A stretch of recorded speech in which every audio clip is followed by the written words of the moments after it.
I've been an architect in Indonesia since 1991, working mostly in Bali and Java, but also some work in bits and pieces in some of the other islands, and in other island countries around the world.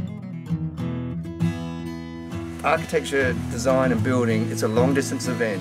It's a very intimate relationship between the architect and the client. You have it for a very long time.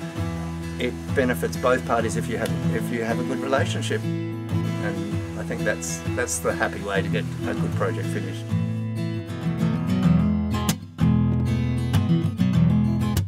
Don't try and build too big a house if you're going to build in Bali.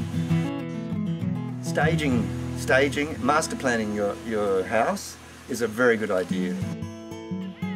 Bali is famous for its houses where the plumbing and electricity sometimes not only don't work but are downright dangerous, and that's a big one. 40% of the cost goes into services compared to 15 to 20% in a house in the West.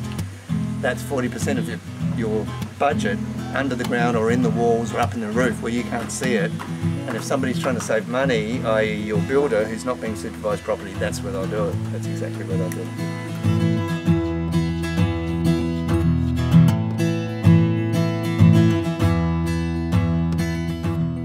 You've got to expect that things will come up, you know, and sometimes it's in the form of unexpected payments to unexpected people along the road.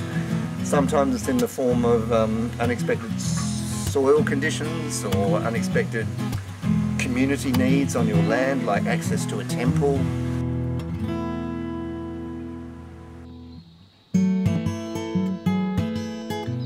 It is cheaper building here, and the quality of building and craftsmanship is extraordinary if you design within the realms of what Indonesian builders and craftsmen are good at, and they're good at lots.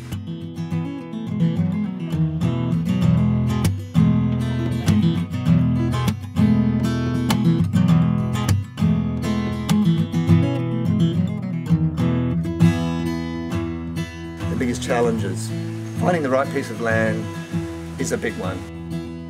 I think communities work better when there's a certain density, and densities are easier to deal with design-wise when there's some slope and there's some interest and there's some character. You know, it's a lot harder to live high density if you're on a flat site, building up and dealing with overlooking and privacy. Whereas if you're building on slopes and there's like our beautiful river valley we've got now, there's great fun. There's great fun in the density, you know, and in playing with it and creating a village. I mean, if you think about all the great villages of the world, they're not spread out over hundreds of hectares. You know, they're tight little communities with laneways and gates and doorways and interest in the architecture, and I think that's what we want here.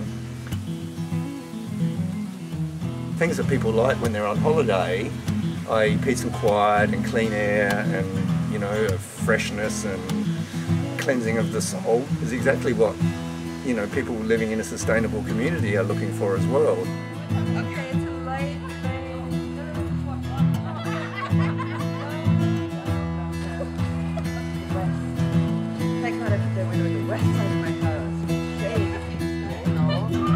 And my hope is, I guess, that the type of life and community that unfolds as a result of our very careful planning is just going to be one where people are involved in each other's lives in a much more meaningful way.